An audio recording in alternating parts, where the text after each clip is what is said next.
welcome to this HTA Interest Group webinar, a framework for characterizing impact of patient involvement in HTA.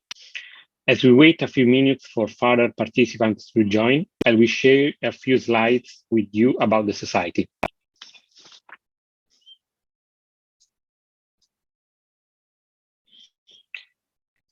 HTA interest groups are open to all members of HTA. They act as a forum for HTA members to network, exchange information, and collaborate on projects of mutual interest throughout the year. Visit the HTA website for more information on our interest group. HTA memberships hold many benefits, including HTA's premier events and specialized interest group, free online access to the International Journal of Technology Assessment in Healthcare, HTI resources and news, including newsletter, bulletins, and international development in HTA, full access to the HTI educational of the database, an international network of HTA experts, innovators, and influencers, and a community that's dreaming, shaping, and championing the future of HTA. For more information on membership benefits, visit our membership page on our website. We kindly ask participants to remain muted until invited to ask questions. Alternatively, please submit any question through the Q&A function of the Zoom platform. If you have any further question or would like to request further information following the webinar, please contact info@hti.org. Thank you for joining us today. I'm going to present today's speakers, all of them from the PCIG Impact Project. Aline Silvera Silva, Project Co-Lead. Veronica Lopez-Gusset, Project Co-Lead, and Anke Peggy Altforth, Project Member. I will now hand over to Aline to formally welcome and introduce today's agenda.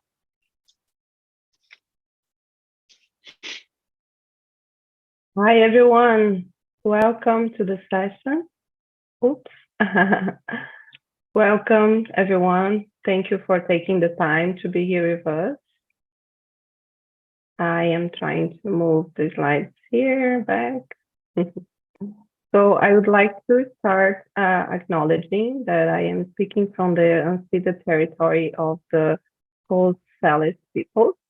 And today we will have this webinar about the impact of patient involvement in HTA. The agenda in the first minute, I will give you an overview of the project background.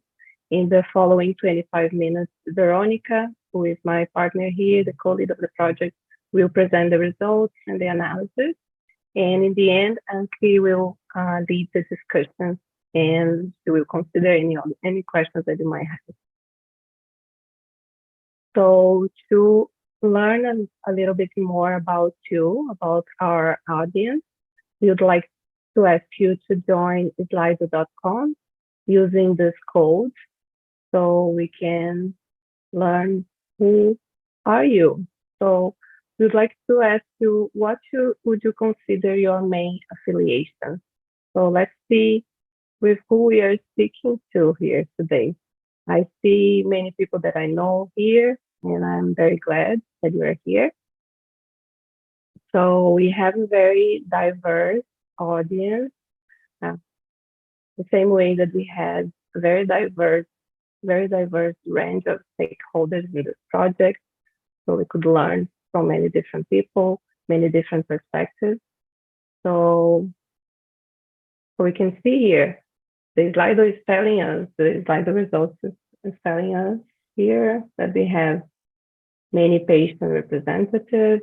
We have around 20% of industry representatives, consultants, HTA bodies, academics, and other people are here too as well.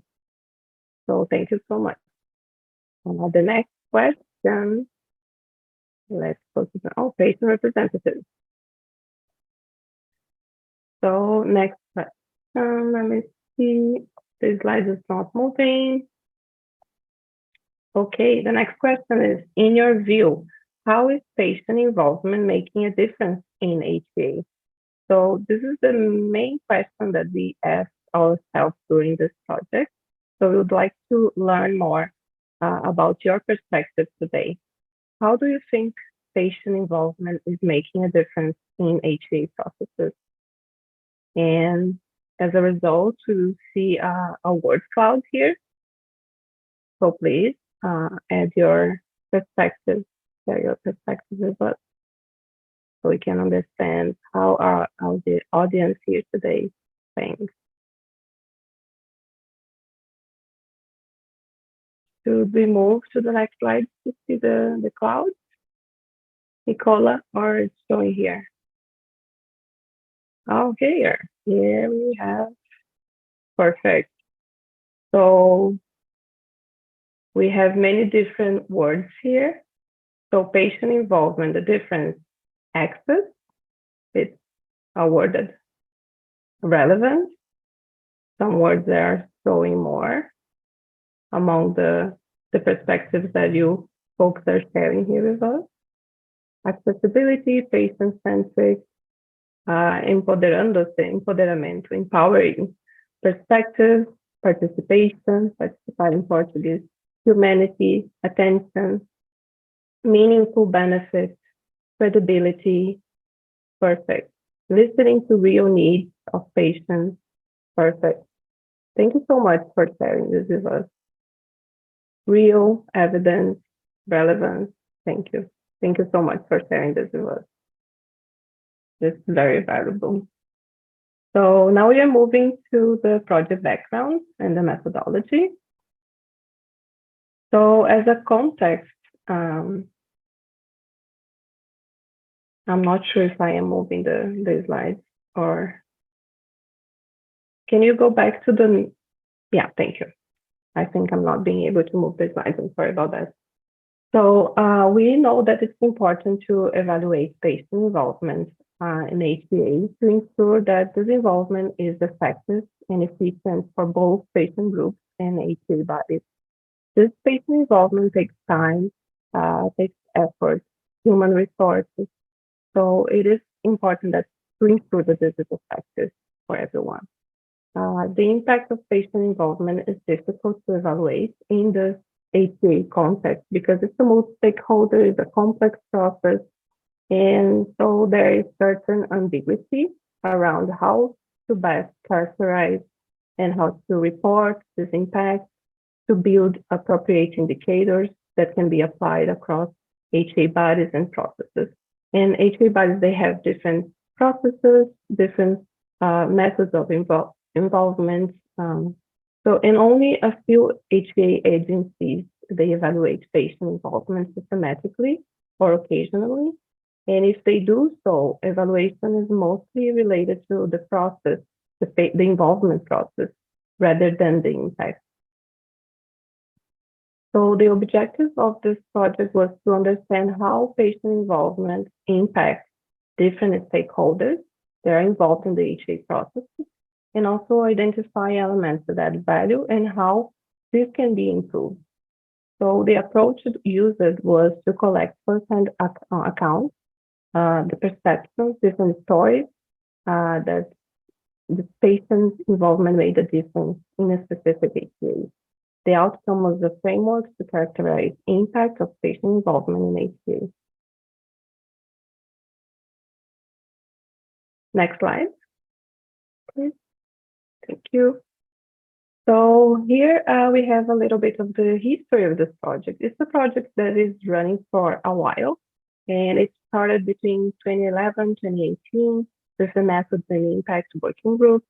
The first project that was developed by this group was an environmental scan of approaches taken by HTA bodies to evaluate their patient involvement initiatives.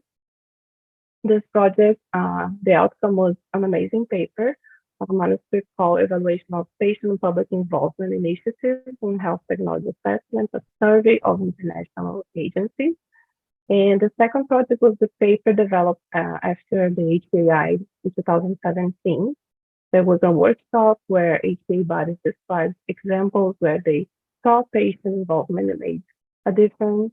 And I'm glad to be part of the this work. The paper is called Stories of Patient Involvement Impact in Health Technology Assessment, a discussion paper. I encourage you to take a look at the two manuscripts. They are great.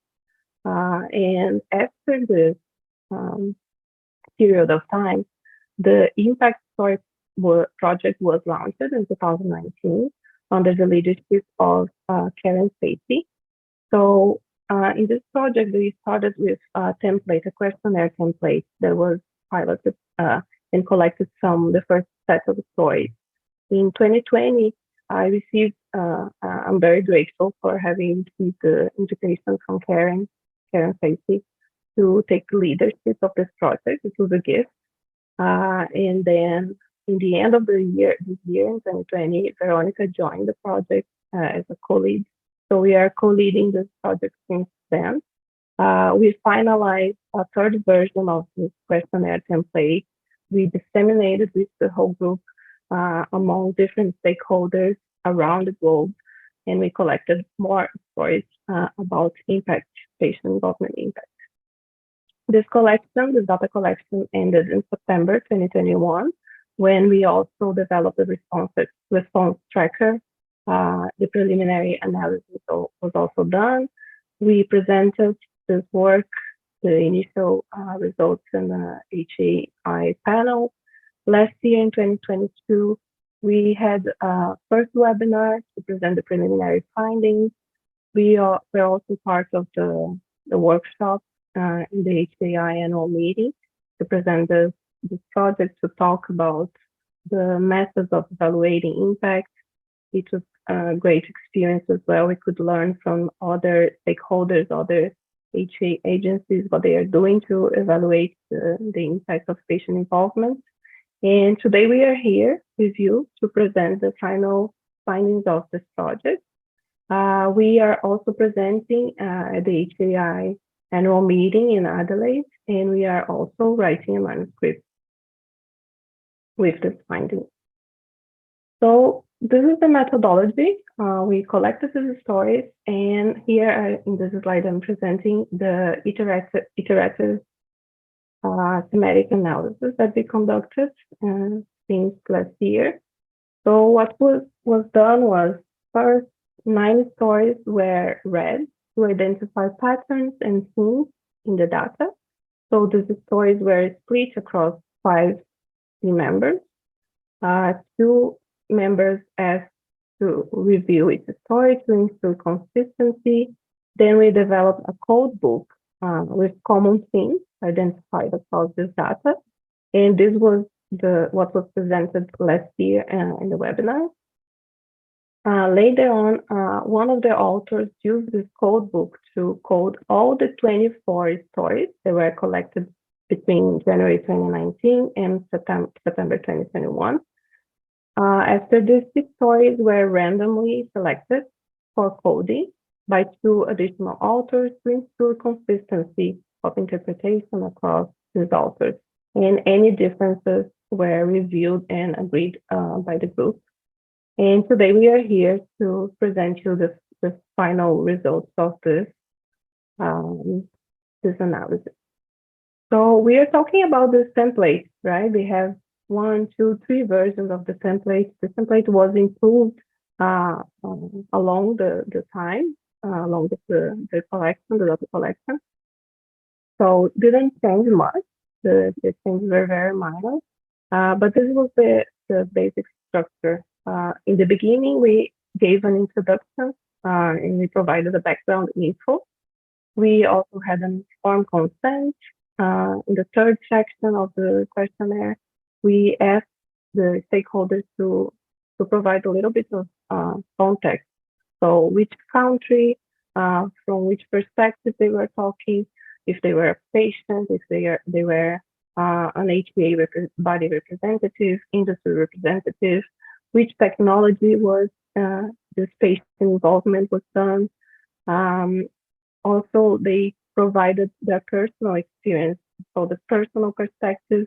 And in the end, we also asked for any documentation about this interaction. Next slide, please. So the key questions from this survey were what difference did you feel patient involvement made in this specific HTA activity? So in each stakeholder, they presented a case. So we asked them, how did they feel that the patient involvement made a difference? So we asked them, could you think of a specific way that patient involvement changed the conversation? If this involvement raised issues which had not been considered before, or if they had a material effect on the final opinion, on the final recommendation. And we also asked them what would have been missed without patient involvement and what could have been improved in this patient involvement process. So can you think of in specific instances where you felt that patient comments were ignored, for example, overruled, set aside? What were the barriers to patient participation? So we gather amazing stories to this. And in this slide, I would like to acknowledge the contributions of our colleagues, previous contributors. So it's a long project. We had many amazing, esteemed colleagues being part, who helped us to collect the stories, who helped us to ensure that this project was well disseminated and we could collect different perspectives. Nowadays, we have this active members, so Veronica and I.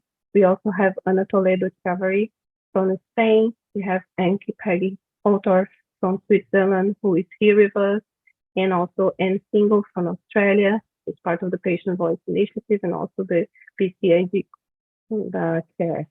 And I think now I can hand it over to Veronica to present the results of this project.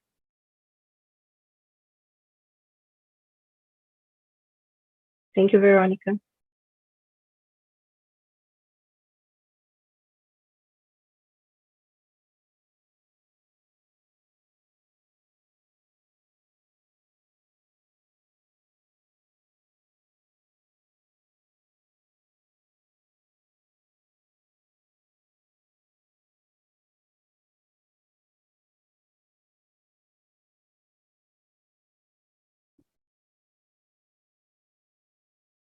Sorry, when I started requesting control, all of my controls disappeared and I could not move the slides.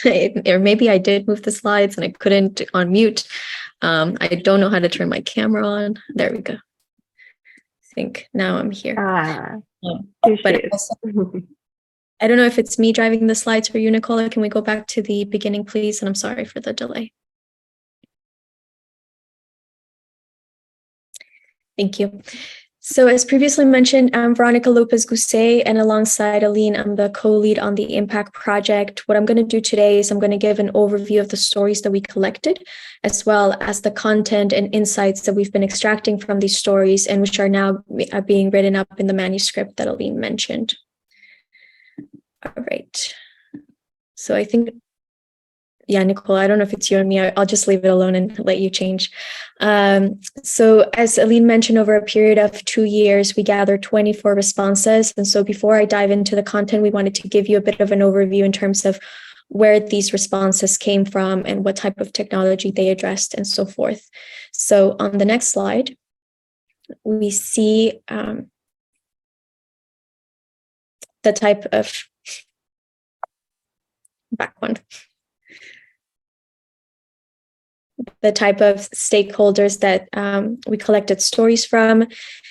We see that we had about an equal number of HTA representative and patient representative stories that were submitted. We did have one joint response from an HTA individual and an industry individual that participated in the same HTA process together.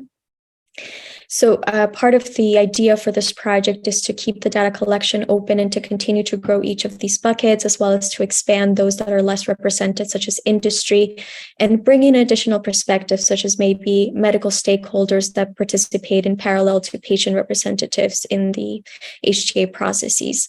But at least this gives you an idea of the stories we've collected so far. On the next slide.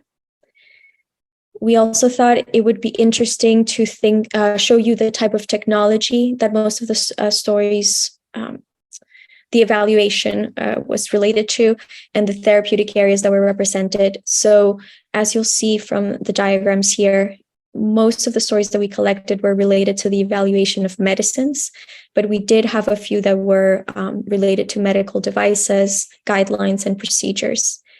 In terms of therapeutic areas, we had a good mix come through, with oncology and neurology being the most represented. And again, one joint submission that merged two cases, one in infection and one in cardiovascular disease. And in terms of those that say multiple, there was a few stories that talked about the processes as a whole. So just the way they involve patients in general and how they have seen it make a difference. And so these are the ones categorized as multiple here. We, as Lee mentioned, also asked about how patients were involved in each of the processes to understand what was the context. Many of the submissions ended up showing that patients were involved at different points in the process. So it was very hard to come up with a slide that similarly gave numeric percentages to all of these, but we did categorize it by the degree of involvement. So there were some submissions in which there was passive participation, so that may have been attending a meeting as a public observer, to submission of comments, maybe online or written, whatever it may be. Presentation of perspectives at any type of meeting, collection of input from patients or feedback at different stages in the HTA process. So it may have been, we saw from input into the draft scoping matrix to input into guidance development and recommendations and so forth, to what we're calling co-creation, which is really seeing the patient partners as equal, being able to meaningfully contribute and having a seat at the table. So part of the community advisory committee or the joint expert committees and so forth. And then lastly, on the next slide, we see the geographic coverage of the responses that we collected. We did see representation from various regions around the world, but again, the idea is to continue collecting stories to if those HTA agencies that are not represented here, as well as the countries that are not yet represented here that are doing patient involvement in their HTA processes.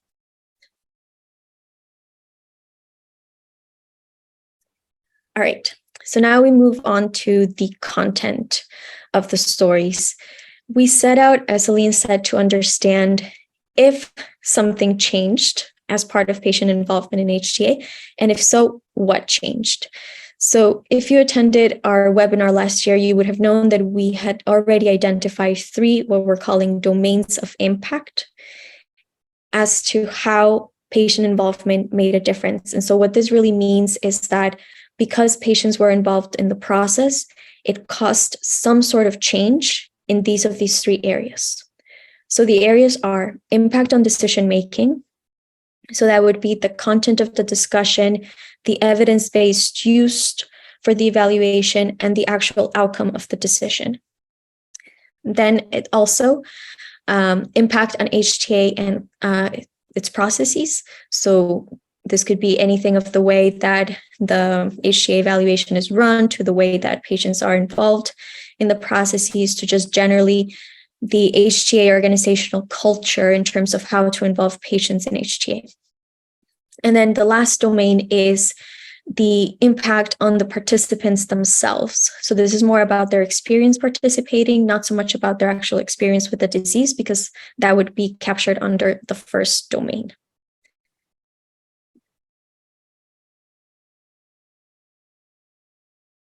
The way that we came up with these domains, as Aline mentioned, is we first reviewed each of the stories to try to identify any themes of impact or elements of impact that came up across the stories. So when we saw, okay, this changed because patients were involved, we captured that and we gave it, as Aline said, we developed a code book, we gave it a title, and then we grouped them, and this is how we came up with these 3 domains. So under this impact on decision-making, these are the different elements, and they're currently listed here in terms of how often they appeared in each of the stories that we collected. So for example, 19 for data interpretation meant that out of the 24 stories that we collected, 19 of them had examples of how patient involvement made an impact in the interpretation of the data that was being evaluated as part of the HTA process. And so, again, they're grouped here in terms of the prevalence of how we saw them, but just to organize them a bit for you in a different way, this can generally be put into 3 buckets.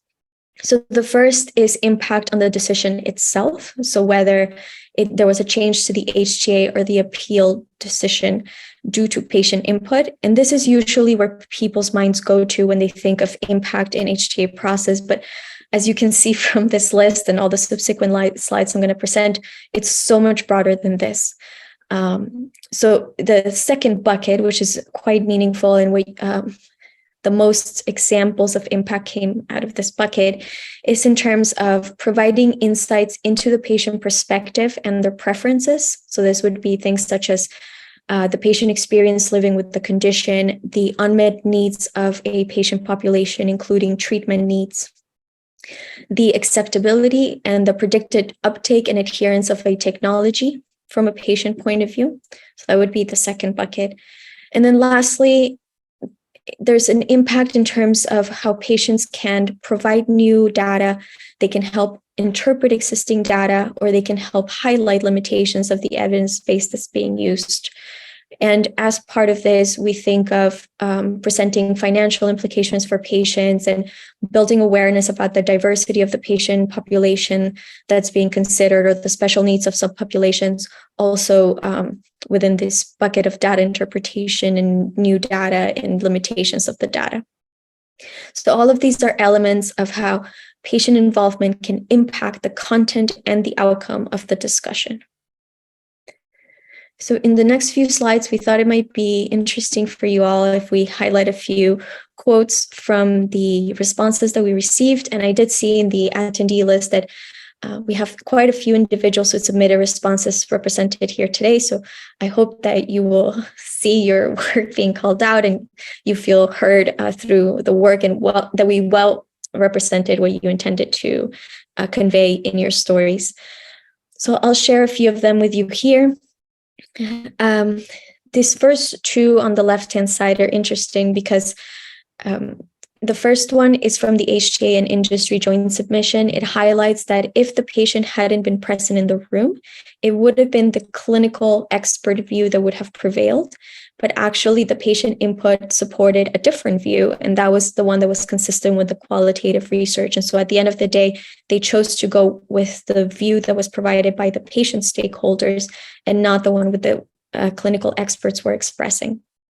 And then the one right below it is from an HTA representative that said that the patient input supported the company's statements as to the value of the drug. And it would have been nearly impossible for the committee to get an actual sense of this without getting feedback on the direct experience from the patients. And then the quotes on the right-hand side talk about how it's a reminder to the people that participate in the committees that make these decisions, how just a small benefit may be so transformational in the life of a patient that's living with a condition. And it does help in some cases alleviate doubts about gaps in some of the clinical evidence. And we have a few additional examples on the next slide. So here's a patient representative that felt that without patient involvement, the committee would have been less aware of the merits of the drug and missed some of the success stories in patients. There was also a comment about the uptake in terms of the patient's willingness to travel to the center to get the procedure, and then the likely uptake of the treatment. Missing data, as we meant for the HTA representative. So one HTA representative mentioned if without the patient testimony, there would have been aspects of the disease that would have been missed because they were not captured in the model that they were looking at. And then just generally the reality of how somebody with the condition is experiencing the condition and how in this case, it was a device could help. So it was meaningful for the HTA representative that participated in that process to hear that firsthand from the patient participants. Next slide. So beyond just having an impact on the actual content of the discussion, the evidence base that's looked at, and the outcome itself, the patient participation also had an impact on HTA staff and the processes. And so there's two key ways in which this happened. So one was the staff becoming more aware of the importance of involving patients, being reminded of who the ultimate consumer of many of these technologies is, and at the end of the day, it needs to work for patients. They need to be willing to accept it for the uptake, and it needs to make a meaningful difference for them. And seeing patients as equal partners capable of meaningful contributions and having the right to have a seat at the table. This is a transformation that could also take place as part of patient involvement, building that trust and that relationship with the patient community. And then on the other hand, with the processes, this could lead to an increased culture of engagement within the HTA organization and more systematic engagement throughout HTA. There was also the ability of the committee to ask questions live of the patient participants and resolve any queries that may be pending that otherwise it may not be possible. And then lastly, patient participants in some of the stories that we collected did provide ideas to the HTA bodies about how they could improve their processes, both in terms of engaging patients, but also just generally. And some of the HTAs acted on this feedback. So, it's already making a difference in how they run their HTA assessments as well. So that's an impact that comes out of patient involvement as well. If we go to the next slide, there's a few examples.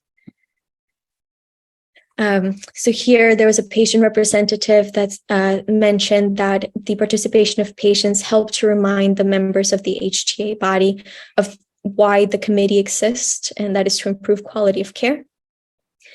And equally at the bottom, the HTA representative said without the patient involvement, they would have been missing the user perspective, which at the end of the day is the reason that they're doing the work. This quote from a patient representative speaks to that trust that I was mentioning in terms of focusing and encouraging the relationship from extracting perspectives from the patients, in quotes, to growing the relationship with patients. And they reported that after that initial engagement, they've actually been invited back as patient collaborators, interacting directly with the project teams. So there was that evolving in the relationship.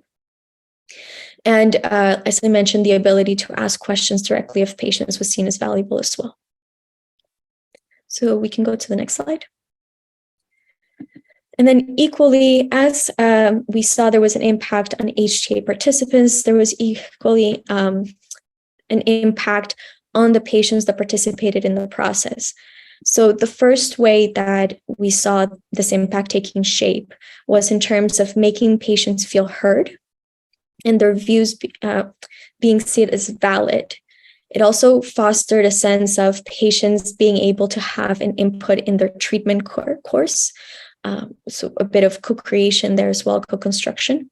The second way was making patients be more aware about HTA, how to participate, and encourage additional participation and wider participation. So either from the same individual or group that participated or by other groups that have seen that as an example and they would like to be involved as well once it comes to their therapeutic area or whatever it may be. And then lastly, we saw one example of this where there was greater acceptance of the decision being taken because the participants had been part of the process and saw the rationale that went into it. And so they were more willing to accept the final outcome as it came in. And so again, here we have a few examples on the next slide. So I actually really like this quote, and if you bear with me, I'm going to read it to you. It's from a patient representative. She said, "We felt our experiences and what mattered had been made somewhat visible and considered as part of the decision-making process. It alleviated a little the stress and anxiety for me and my community that our voices were not being heard. Being able to attend a hearing made a difference to how I, and to some extent my community, felt about the decision-making process. As a patient, I gained a greater understanding of HTA processes, how to have effective input, and the need to educate and engage more patients about this process. And then on the right-hand side, we have a response from another patient participant that also mentioned that he felt the inputs were valued and many aspects of their testimony and arguments were put forward in the final recommendation. And so that feeling of validation is again coming through. So that wraps up the examples that we have in terms of the elements that make up the buckets. Again, I'll speak about this in a moment, but as you saw, we came up mostly with, or maybe I'll leave that for my last slide and just talk about opportunities for improvement first. As part of the template, we also asked what could have been improved as part of the process. So this also fell into three main buckets. The first being transparency and expectation setting. There was a lot of room for growth here based on what we heard anecdotally, but essentially patients don't have a good sense of who else is being invited, how their testimonies are being considered, what are the opportunities for participation. They're also not necessarily a good feedback process for patients that are participating in case of how their testimonies made a difference or what they could have done better, or what has even happened with the decision moving forward. And then supporting the preparedness in terms of very practical information. What is the setting? How long? What is the expectation? Who will you be presenting to? And so forth, to help the participants produce better submissions and presentations and input. The second bucket was around systems and processes. So this is around encouraging more involvement and more systematic involvement across the different parts of the HTA process. Then evaluating and providing feedback about how the patient impact is making a difference, publishing and promoting opportunities to participate more widely, putting them online, putting them on the website, including that the patient that are involved are representative and there is a diverse population as well, or rotating population, whatever it may be, depending on the needs of the evaluation, and improving the templates that many HTA ask the patient communities to fill out in terms of the evaluation that's ongoing. So on the next slide, I'll go quickly through a few of the examples in terms of these. So from the industry submission, they mentioned that the way that the patient feedback is reported makes it really difficult to understand what the impact was on decision-making. Just the names of the organizations are provided, but there's no detail about how it was factored into the decision-making process. And then on the side, it's from a patient representative also calling for more clarification about how the inputs are being used. And maybe I'll keep going clockwise. There's also another patient representative that suggested to HTA agencies to try to quantify and weigh the impact of decision in their participation, of the difference their participation made. And they said, it's more than just saying, oh, you did a great job, but how was that used? How did it make a difference to encourage further participation? And then again, just following with regular updates on what is happening, what is the progress with the decision, any follow-up, and so forth, so that patients that participate do see that it's making a difference and that they're involved in the process. And then on the next slide, I think this is no surprise to anybody. Training, capability building was another area that was highlighted as an area of opportunity. So one is internally within the HTA agencies, communicating the value of patient participation so that it's done more frequently and systematically, as well as training the personnel about what is appropriate and reasonable to ask patients, as not all patients received appropriate questions. And then on the flip side, training and guidance for patients on how to participate effectively in HTA. So what it is, what is its purpose, how to provide meaningful submissions. And as part of that, some of the HTA representatives that filled out stories suggested ways in which the patient community could provide more robust data and evidence. And yeah, maybe I'll mention the last two. So sorry to go back to the last slide. There is also, if you could go back one slide, please. In terms of building awareness of the importance of patient participation in other stakeholders that may be involved. So we mentioned the medical community. These were briefly touched upon in the stories that we received, and we think it's an area to dig in further. And then alongside the guidance and the training that could be provided to patients, there's also an opportunity to build a buddy system to help provide that training in terms of how you move about creating a valid submission and so forth. All right, now we can go to the examples. So the first one was from an HTA representative that mentioned they did a study in which they looked back and talked with the HTA staff team that participated. And they heard that in terms of feedback that what really inhibited the patient involvement process was their lack of experience and not being, having worked with patients in the past and not knowing how to use that type of data in the assessments that they worked on.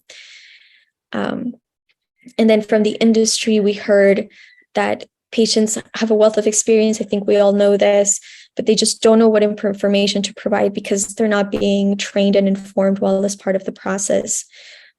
From in the bottom, we mentioned that the HTA representatives gave a few ideas about how to make data stronger. So for example, more detailed accounts, more specific patient stories, better qualification of the clinical severity and so forth. And then lastly, about the questions not being appropriate to the stakeholders, and some of them being asked to dumb down the language that they use in their submissions, but actually some of them are professionals. And the feedback that they received is that they look like it was professionally written. So a bit of sensitivity training for the HTA team that is interacting with the patient representatives. And so just to conclude on the next slide. And this will be further built out in the manuscript that we publish. But so again, we set out to determine if something changed and what changed. From the stories that we collected, some said, nothing changed and provided some ideas of opportunities to make it stronger, whereas some others said yes, and a lot changed, and these are examples of that. So where impact was reported, it extended far beyond the outcome, and we hope that you see that now, and it's not only about what the final decision is, but also how it changed the process and the people that participate in it.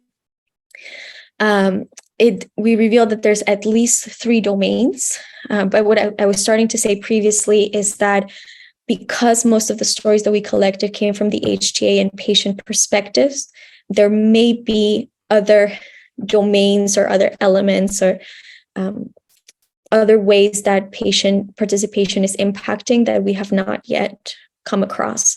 So hopefully, as we continue to collect stories from different stakeholders and geographies, we'll be able to build a broader picture of this or validate that these are the 3 main ones.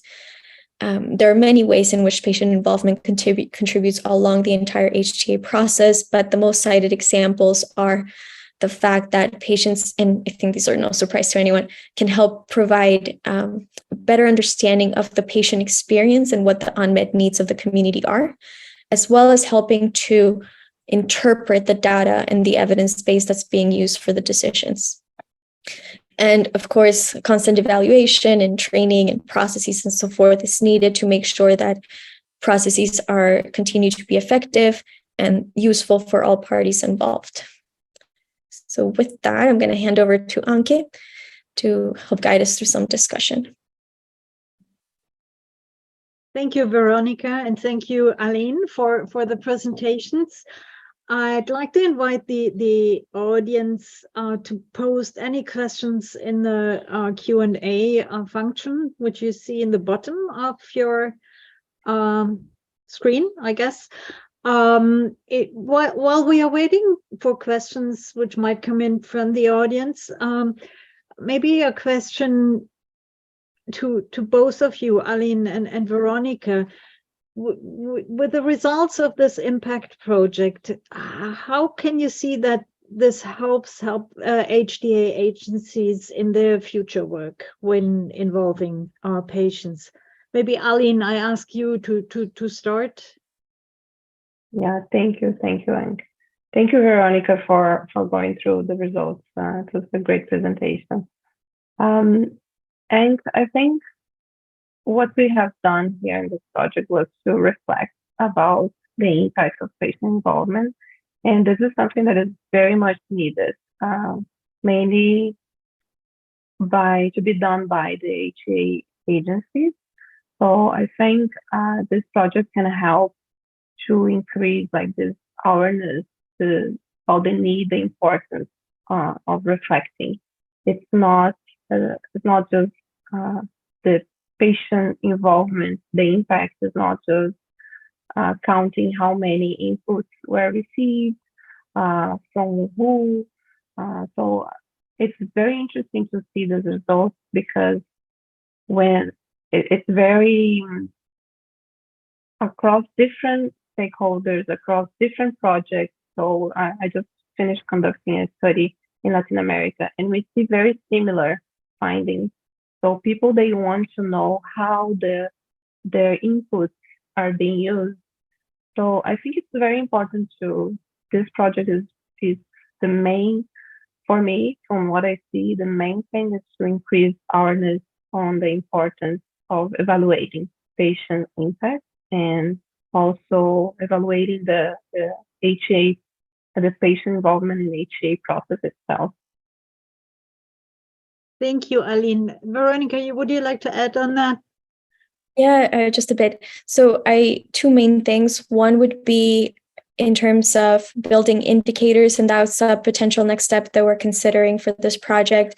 We have identified what the key domains of impact are, what are some of the elements underneath that, but then going further to say, okay, now how do we measure for some of these in terms of impact that we could all agree on, or that HTA agencies can adapt to their own processes so that they can evaluate how patient engagement is making a difference internally and potentially publish on it as well. And then the second aspect is reporting on it externally.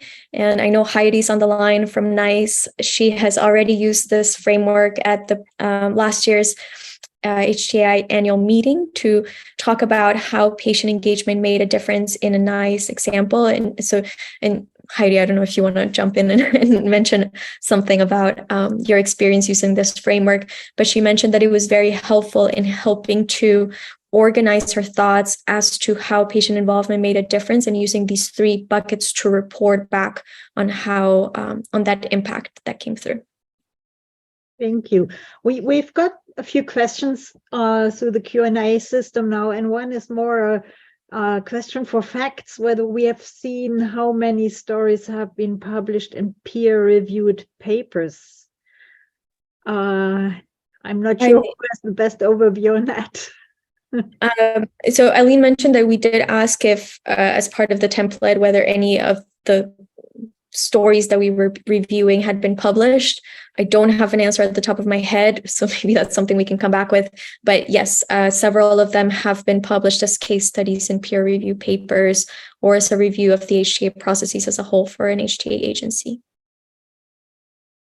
I mean, from my experience in general, and we saw that as part of the responses, this evaluation is not happening in this depth. Often, what if there is an evaluation? Often it's focusing on the process. Did the process work for you? Were you satisfied the way it worked? And so it's less focused on the impact. So often this is not captured, and therefore also not published. And I guess we hope that this approach will help to do that more systematically. And there is another question on how should patient involvement be reported in HTA reports. Do you want to? I think I can start mentioning this.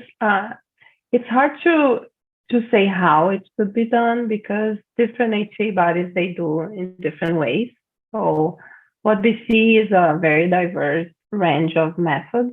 So, for example, we have CADIS is reporting this, Conitec in Brazil, for example, they are reporting as well. So they have different ways, but I think it's important to, as I mentioned before, it's important to explore more the qualitative data that HTA bodies are receiving, and to design a systematic way of how having a defined method of how you are using this input, because people, they're curious to know how. It's a lot of effort, right? We all know it's a lot of effort to, patients are putting time, effort to prepare their inputs, their submissions. HTA bodies, they are putting effort and resources, human resources, to analyze all this input that they receive. So it's important to systematize this and to make this very transparent in their reports on how they are using this input. I think they have different ways to do this, but yeah. Since you just referred to the resources which are necessary, there is a point on the negative impact, basically, whether that was captured in this research as well, in terms of the resources needed for the training and so on. Any comments? Veronica? I'm sorry, I was distracting reading the other questions in the Q&A. That's always the problem with the multitasking. Whether the negative consequences, for example, on the use of resources, whether that was captured in this project too. I do not recall seeing a mention of that. I do think that there's a few stories that said, it had no impact, and people generally felt negatively about their experience participating. They weren't taken into account. They felt ignored. There was no follow-up and so forth. So not so much in terms of the resources being utilized itself, but more of the experience coming off of the participation. But I think, again, this is very linked to expectation setting and transparency of how the input is going to be used, what type of input you will be given, and your experience and so forth. So I think there's room for improvement, but nothing specifically on the resource use. Yeah, maybe I can use that opportunity to point to another project which is currently going on and slowly coming to an end, which is the project where we look at the stakeholder experiences with patient involvement in HTA and European HTAs. And there we definitely see this point very strongly coming up, the resources used by the agency, but also the resources necessary from the patient organizations. But in the stories we collected, from the patient side, as far as I remember, we had a few patients saying it took a long time to give this input and prepare for it. But otherwise, we didn't hear that so much.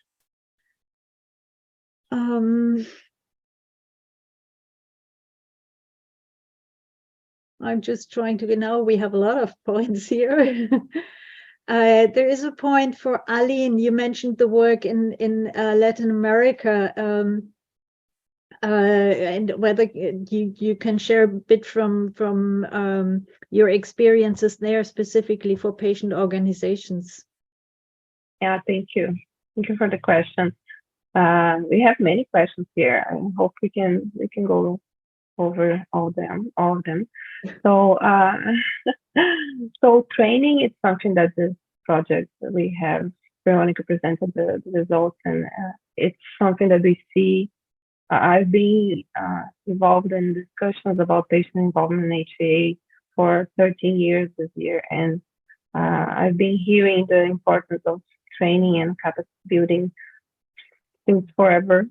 And so I think patient organizations, the way that they can prepare is continuing being involved. And in Latin America, for example, in this project, I heard from different stakeholders mentioning how the patient organizations there in Colombia, in Brazil, in Argentina, how the patient organizations, they are well prepared, and how many patient experts we have, patient leads, who are really, really willing to to learn more, and I think the training. We know that there are many organizations providing training. We have some people here at the PCIG and HTAi also working with this.